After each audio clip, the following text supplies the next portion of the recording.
નમસ્કાર વિદ્યાર્થી મિત્રો, આજે હવે આપણે ધોરણ 10 વિષય ગણિત પ્રકરણ નંબર 6 ગયા લેક્ચર્સ વિડીયોની અંદર આપણે લોકો શું શીખીને આવ્યા હતા તો કે ત્રિકોણોના સમપ્રમાણતાનો પ્રમેય, ત્યારબાદ બે ત્રિકોણોના અનુરૂપ ક્ષેત્રફળ તેની બાજુઓના ગુણોત્તરના કેવા છે તો કે સમપ્રમાણમાં છે એવું આપણે શીખીને આવ્યા હતા।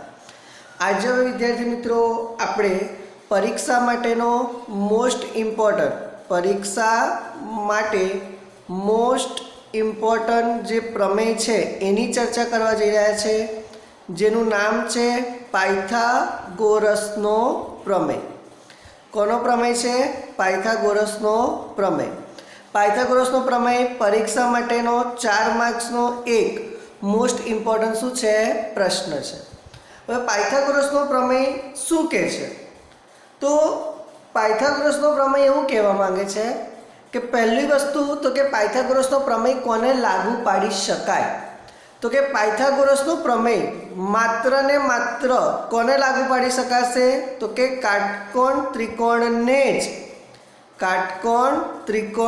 જ લાગુ પાડી શકાય છે। કોને લાગુ પાડી શકાય છે કાટકોણ ત્રિકોણનો પાયથાગોરસનો પ્રમેય? કાટકોણ ત્રિકોણ જે હોય તેને જ આપણે લાગુ પાડી શકીએ છીએ। તો સૌપ્રથમ આપણે પહેલા પ્રમેય 6.7ની ચર્ચા કરીશું। પ્રમેય 6.7ની ચર્ચા કર્યા બાદ આપણે પ્રમેય 6.8ની ચર્ચા કરીશું।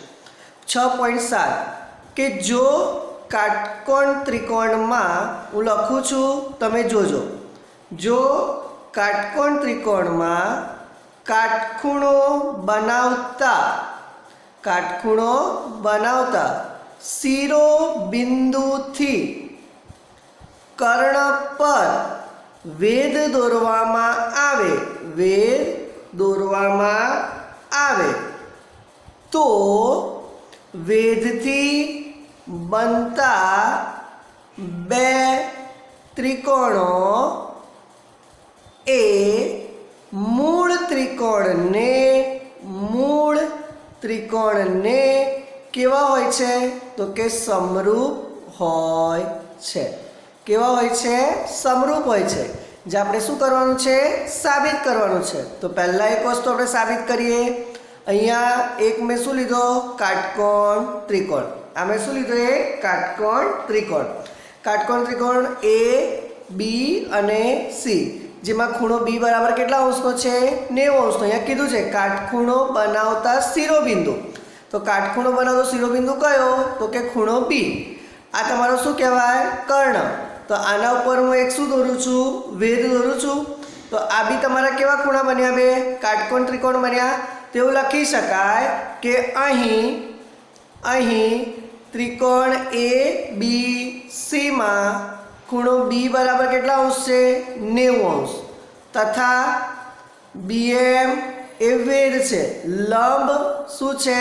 AC છે, બરાબર। BM તમારો શું થયો? વેધ થયો। કોના પર વેધ થયો તો કે AC ઉપર શું થયો?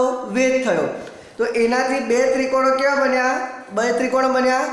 નંબર 1 આ ત્રિકોણ, નંબર 2 આ ત્રિકોણ। તો અહીંયા કીધું કે બનતા બે ત્રિકોણો એ મૂળ ત્રિકોણને કેવા છે? સમરૂપ। તો આપણો આ મૂળ ત્રિકોણ કયો? ABC, એને સમરૂપ કયો ત્રિકોણ? AMB। અને તેવી જ રીતે મૂળ ત્રિકોણ ABC, એને સમરૂપ ત્રિકોણ તમારી પાસે કયો છે તો કે બીજો બનતો ત્રિકોણ તમે જોઈ શકો। કયો જોઈ શકો? BMC, ત્રિકોણ BMC। તો અહીંયા આપ જોઈ શક્યું કે બે વેધથી બનતા ત્રિકોણો એ મૂળ ત્રિકોણને કેવા છે? સમરૂપ છે। તો મૂળ ત્રિકોણ તમારી પાસે કયો છે? ABC, એને સમરૂપ ત્રિકોણ AMB, ABC ને સમરૂપ ત્રિકોણ BMC, બરાબર। તો હવે આપણે પાયથાગોરસના પ્રમેય માટે કેટલાક અગત્યના નિયમો છે એ જોઈએ। નંબર 1, આપણી પાસે આ બે કન્ડિશન છે, કન્ડિશન નંબર 1 અને કન્ડિશન નંબર 2, બરાબર। હવે બંને કન્ડિશનો પરથી આપણે એપ્લાય કરીએ તો લખી શકાય સમીકરણ નંબર 1 પરથી। ચલો સમીકરણ નંબર 1 પરથી ત્રિકોણ AMB समरूप त्रिकोण कयो छे ABC। બરાબર. તો હવે તમે લોકો એના માટેની કન્ડિશન લખવા જાઓ તો શું લખી શકાય? BMના છેદમાં BMના છેદ તમારી પાસે એક કન્ડિશન થઈ ગઈ કઈ? AMBના છેદમાં ABC બરાબર. તો BMના છેદમાં તમે શું લખી શકો? BC બરાબર. AMના છેદમાં તમે શું લખી શકો? AB એવું લખી શકાય બરાબર. નંબર 2 ABના છેદમાં AC બરાબર. AMના છેદમાં શું લખી શકાય? AB. એટલે આપણે 3 બાજુઓનો ગુણોત્તરની અત્યારે ચર્ચા કરું છું બરાબર. ચાલો હવે AMના છેદમાં AB બરાબર MBના છેદમાં BC આવી રીતે આપણે બધી શરતો લખી શકીએ. આગળ મેં તમને લોકોને સમજાવ્યું હતું. તો પહેલી વસ્તુ બે ત્રિકોણો સમરૂપ હોવા માટે શું? તો એમની બાજુઓના ગુણોત્તર કેવા હોવા જોઈએ? સરખા હોવા જોઈએ. તો હવે આપણે લખી શકીએ કે બરાબર. તો પહેલી શરત શું લખું છું જુઓ કે જો ત્રિકોણ AMB સમરૂપ ત્રિકોણ ABC હોય તો શું લખું છું જોજો. ત્રિકોણ AMB સમરૂપ ત્રિકોણ ABC હોય તો ABના છેદમાં શું લખી શકાય? AC બરાબર. AMના છેદમાં શું લખી શકાશે? AB. જો મેં શું શરત લખી છે જુઓ.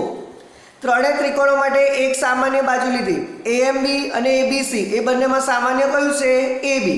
તો ABના છેદમાં શું લખ્યું? AC અને AMના છેદમાં શું લખ્યું? AB. તો તમે લખી શકો કે AB² બરાબર શું લખી શકાય? તો કે AC ગુણ્યા AM. આ વાક્ય યાદ રાખજો. શું લખી શકાશે? AB² બરાબર AC ગુણ્યા AM.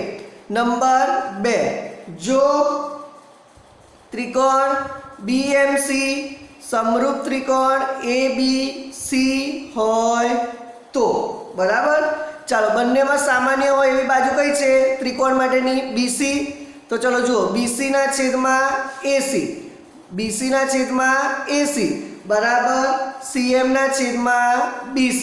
તો તમે જુઓ BC ને હું સૂત્રના કરતા બનાવું તો BC² બરાબર શું લખી શકાય? CM ગુણ્યા AC બરાબર.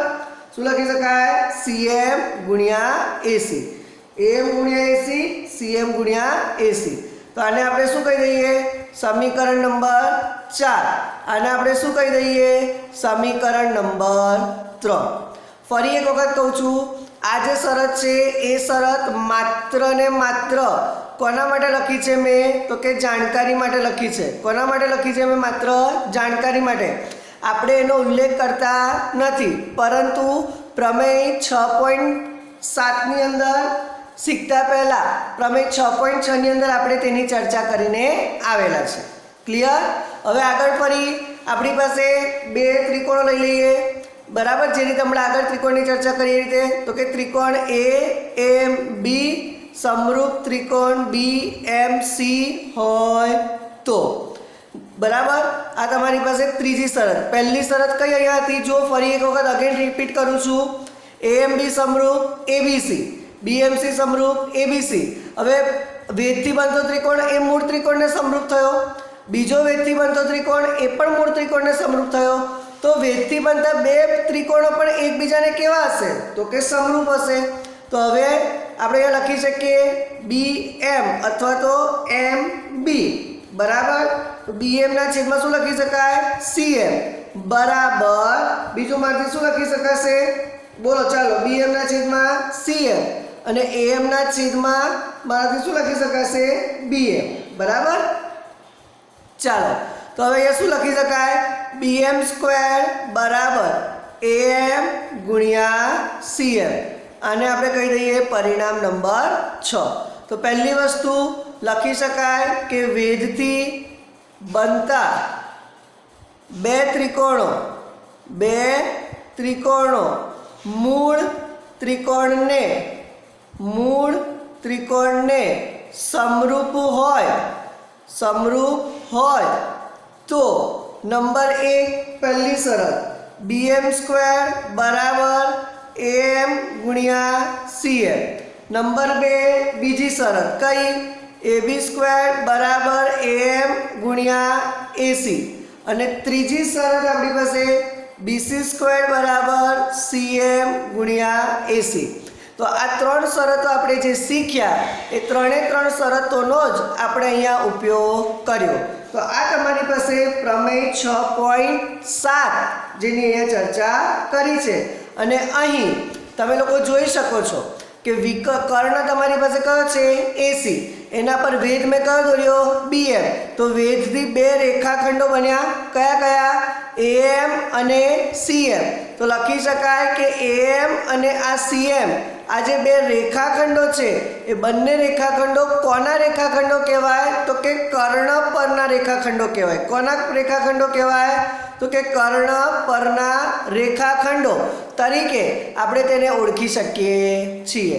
તો પાયથાગોરસનો પ્રમેય શીખતા પહેલાં દરેક વિદ્યાર્થી મિત્રોને આ વસ્તુ ક્લિયર હોવી જોઈએ.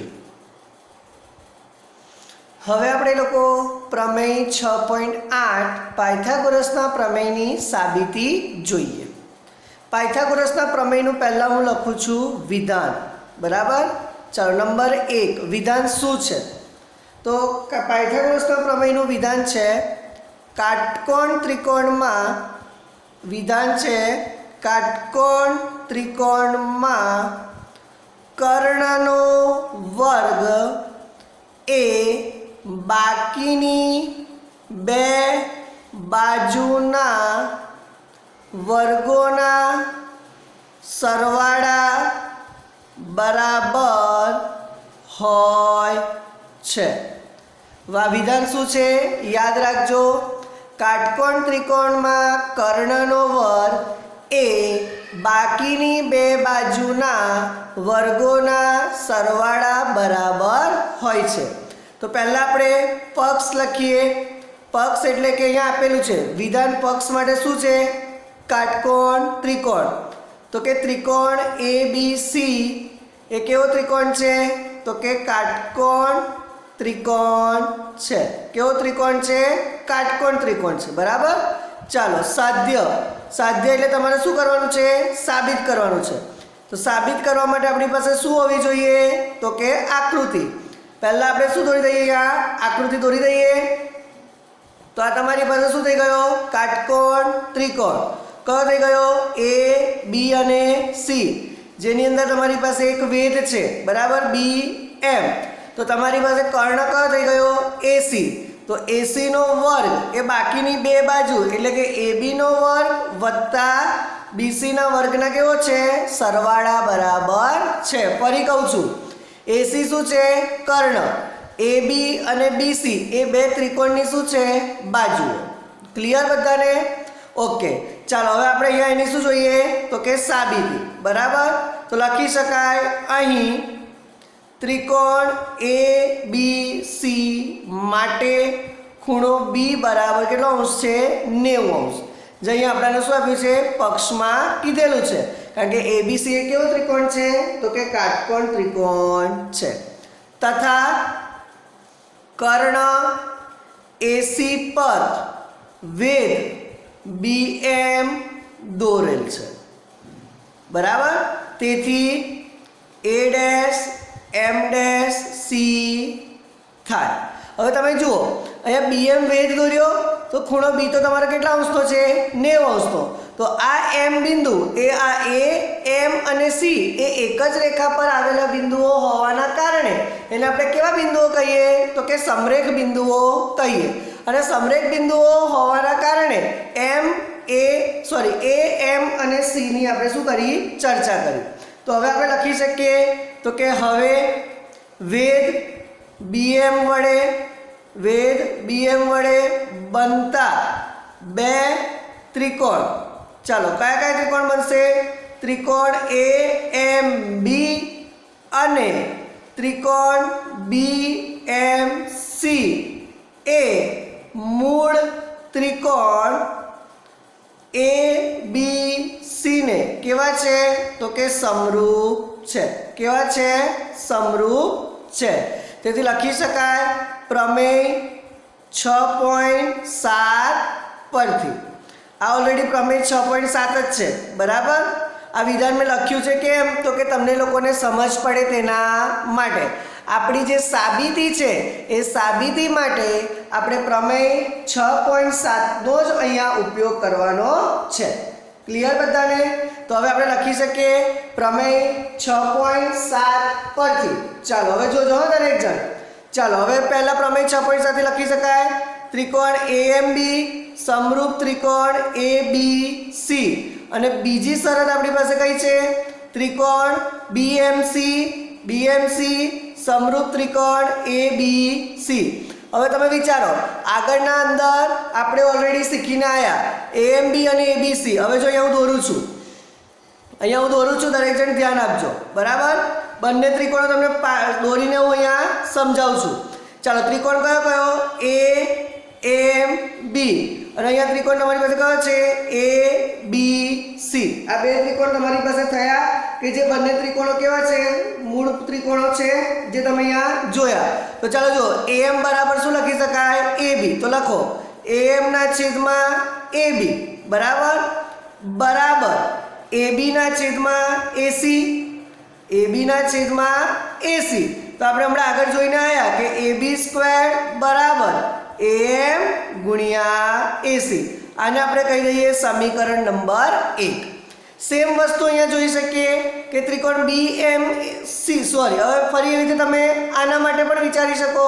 ચાલો BMC માટે તમે શું વિચારી શકશો? ચલો કોણ કહેશે મને દરેક જણ? આપણે ઓલરેડી જોઈને આવ્યા. ચલો BC ના છેદમાં AC આગળ આપણે જોઈને આવ્યા બરાબર CM ના છેદમાં BC. તો હવે શું લખી શકાય BC² બરાબર CM ગુણ્યા AC સમીકરણ નંબર 2.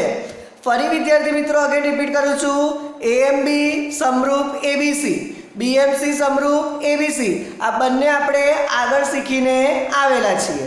તો હવે લખી શકાય મારાથી કે સમીકરણ નંબર 1 અને 2 નો શું કરતા તો કે સરવાળો કરતા. તો લખી શકાય AB² વત્તા BC² બરાબર AM ગુણ્યા AC વત્તા CM ગુણ્યા AC. તો AC બંનેમાંથી કોમન તો AM વત્તા CM વત્તા CM એટલે શું થઈ ગયો AC. તો AC નો વર્ગ અહીંયા લખવું હોય તો લખી શકાય AM વત્તા CM બરાબર AC. તો therefore AC નો વર્ગ બરાબર AB² વત્તા BC². અહીંયા આપણે જે સાબિતી લેવાની હતી એ સાબિતી આપણાને સંપૂર્ણ રીતે મળી ગઈ છે. અહીંયા જોઈ શકાય કે AM મધ્યબિંદુ છે તો અહીંયા મારાથી લખવું એટલે લખી શકાય. તેથી AC બરાબર AM વત્તા CM બરાબર. તો દરેક વિદ્યાર્થી મિત્રો આપેલો આપણો આ જે પાયથાગોરસનો પ્રમેય છે એ ખૂબ જ પરીક્ષા માટે અગત્યનો અને ઇમ્પોર્ટન્સ પ્રમેય છે. અગેન રિપીટ કરું છું કાટકોણ ત્રિકોણની અંદર કર્ણનો વર્ગ એ બાકીની બે બાજુના વર્ગોના સરવાળા બરાબર. ત્રિકોણ ABC એ કાટકોણ ત્રિકોણ તો કર્ણનો વર્ગ વત્તા બે બાજુના વર્ગોનો સરવાળો. અહીંયા સાબિતી માટે એક આકૃતિ ABC માં ખૂણો B બરાબર 90° કે જે આપણને અહીંયા પક્ષમાં આપેલું છે. AC ઉપર મેં એક વેધ દોર્યો કયો BM તો AMC થાય. હવે AC બરાબર AM વત્તા CM કારણ કે AM એનું શું છે મધ્યબિંદુ. જોઈ લઈએ આ આખાનું માપ 6 હોય તો આ બંનેનું માપ કેટલું થયું 3 આ 3 અને આ 2 તો આખાનું માપ કેટલું થયું 5. ઓકે ચાલો તો પ્રમેય 6.7 નો ઉપયોગ કરી આ બે જે વિધાનો આપણે આગળ મેળવી ચૂક્યા છે એ જ અહીંયા ઉપયોગ કર્યા. ત્યારબાદ સમીકરણ 1 અને 2 નો શું કર્યો સરવાળો. તો AC કોમન કાઢ્યો તો AM વત્તા CM તો AC * AC બરાબર AC નો વર્ગ. તો દરેક વિદ્યાર્થી મિત્રો આ પ્રમેય પરીક્ષા માટે મોસ્ટ ઇમ્પોર્ટન્ટ છે એટલે મોઢે કરવાનો રહેશે.